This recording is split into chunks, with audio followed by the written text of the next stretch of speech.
Welcome to Democracy Now!, democracynow.org, the War and Peace Report. I'm Amy Goodman. President Biden's urging the Senate to swiftly pass the Inflation Reduction Act of 2022 after West Virginia Senator Joe Manchin's surprise announcement this week that he would support a budget reconciliation package to combat the climate crisis while lowering health care costs. The legislation represents just a fraction of the more than $3 trillion sought by progressive Democrats in 2020. But Biden said Thursday the deal would still be the most important climate legislation ever passed by Congress. This bill is far from perfect. It's a compromise. But it's often how progress is made, by compromises. This bill would be the most significant legislation in history to tackle the climate crisis and improve our energy security right away. The package includes nearly $370 billion in new spending on climate and energy over the next 10 years, but environmentalists warn it contains poison pills for the climate, like a requirement that the Interior Department open up millions of acres of public lands to new oil and gas development as a prerequisite to installing any new solar or wind energy. The Center for Biological Diversity said in a statement, quote, "The new leasing required in this bill will fan the flames of the climate disasters torching our country, and it's a slap in the face to the communities fighting to protect themselves from filthy fossil fuels." We'll have more on the emerging legislation later in the broadcast. In eastern Kentucky, at least 8 people are dead after torrential rains brought flooding and mudslides to the region, washing out bridges and destroying hundreds of homes and businesses. Rescue crews and inflatable boats fanned out to search for survivors, some of whom fled to their rooftops as floodwaters rose around them. On Thursday, up to 7 inches of rain fell on parts of Kentucky, and Governor Andy Beshear said the death toll could continue to rise. In a word, this event is devastating, and I do believe it will end up being one of the most significant, deadly floods that we have had in Kentucky in at least a very long time. Meanwhile, millions of U.S. residents face heat advisories again this weekend, including the Pacific Northwest, where temperatures rose to triple digits again Thursday. The House of Representatives sent the White House a $280 billion bill to support U.S. semiconductor industry. Once signed by President Biden, the CHIPS Act will provide more than $76 billion in subsidies to corporations that produce semiconductor chips in the United States. All but one House Democrat voted in favor of the bill on Thursday. The vote came after Vermont Independent Senator Bernie Sanders blasted the legislation as corporate welfare for a handful of wealthy high-tech companies. Elsewhere on Capitol Hill, military veterans and their supporters erupted in anger Thursday after Senate Republicans blocked a bill to aid former U.S. service members poisoned by toxic waste. The bill would require the Department of Veterans Affairs to remove the burden of proof from vets who say their health problems are related to the Pentagon's use of toxic burn pits in Iraq and Afghanistan. On Wednesday, Pennsylvania Republican Senator Pat Toomey, who's set to retire at the end of the year, blocked the bill after it initially received 84 votes in the 100-seat Senate. That prompted an angry response from comedian Jon Stewart, a leading advocate for veterans.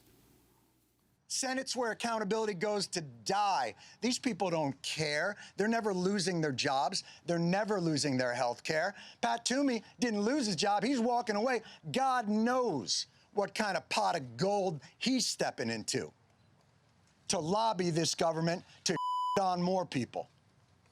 I'm used to all of it, but I am not used to the cruelty.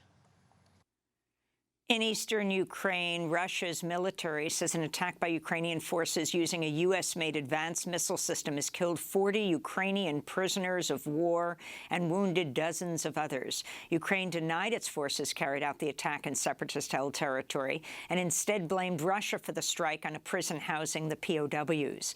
Meanwhile, United Nations officials say they're hopeful that a UN and Turkey brokered deal to safely export grain from blockaded Ukrainian ports could begin as early as today.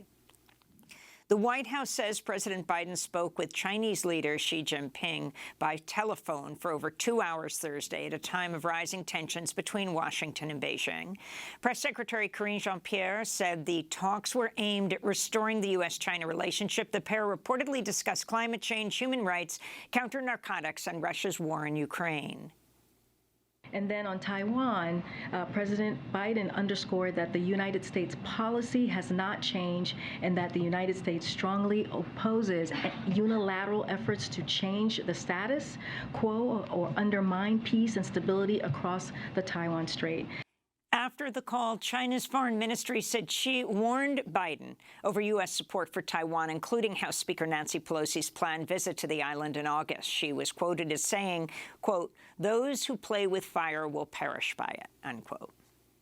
West Virginia's Republican-led state Senate is debating a bill today that would ban nearly all abortions while making abortion care a crime punishable by up to 10 years in prison.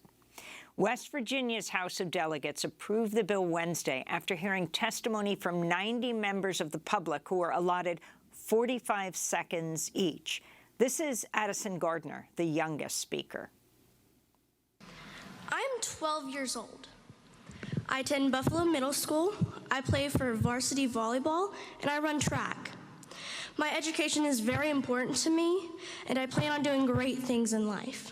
If a man decides that I'm an object and does unspeakable and tragic things to me, am I a child supposed to carry and birth another child?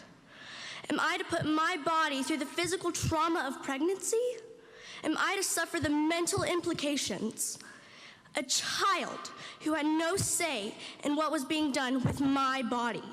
Some here say they are pro-life. What about my life? Supreme Court Justice Samuel Alito has made his first public comment since authoring the majority opinion in Dobbs v. Jackson Women's Health Organization, which struck down Roe v. Wade. Alito spoke July 21st at the Notre Dame Religious Liberty Summit in Rome in remarks that were made public Thursday. I had the honor this term of writing, I think, the only Supreme Court decision in the history of that institution that has been lambasted by a whole string of foreign leaders who felt perfectly fine commenting on American law. One of these was former Prime Minister Boris Johnson, but he paid the price. In June, Boris Johnson called Alito's majority opinion striking down Roe v. Wade a backward step for women's rights. Alito's other critics include Prince Harry, French President Emmanuel Macron, and Canadian Prime Minister Justin Trudeau, who called the ruling overturning abortion rights horrific. The United States Coast Guard says at least 5 people drowned and 66 others were rescued off the coast of Puerto Rico on Thursday after they were forced off their boat by human smugglers. Most of the survivors are Haitian. They were handcuffed by Customs and Border Protection officials as they were taken into custody. Their rescue came just days after 17 Haitian migrants died off the coast of the Bahamas when their boat capsized. This week, rival gangs in Haiti's capital, Port-au-Prince, continued to wage intense gun battles in the impoverished neighborhood of Cité Soleil, where the UN warns the number of killings this year is fast approaching 1,000.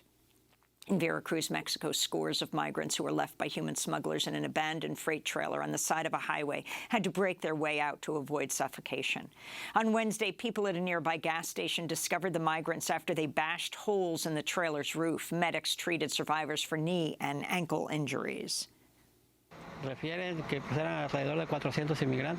were told there were close to 400 immigrants traveling in the trailer. When they started to feel suffocated, they broke through the roof of the trailer and most of them jumped out.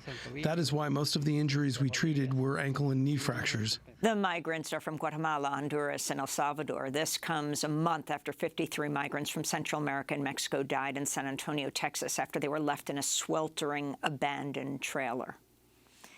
In Massachusetts, workers at a Trader Joe's outlet in the town of Hadley have become the first to organize a union at the grocery chain. Workers voted 45-31 to join the newly formed Trader Joe's United, overcoming what organizers said was a relentless union-busting campaign. Trader Joe's workers in at least 2 other states have also launched union organizing drives.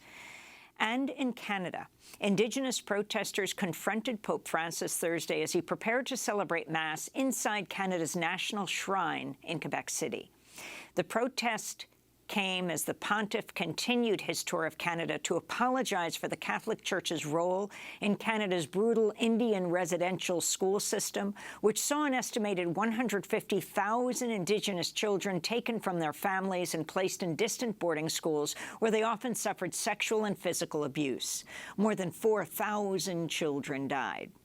On Thursday, two Anishinaabe protesters unfurled a large banner reading, "Rescind the Doctrine," just as Pope Francis was starting Mass. Their sign was a reference to the 15th century doctrine of discovery used by the Catholic Church to justify the European colonization of Indigenous lands.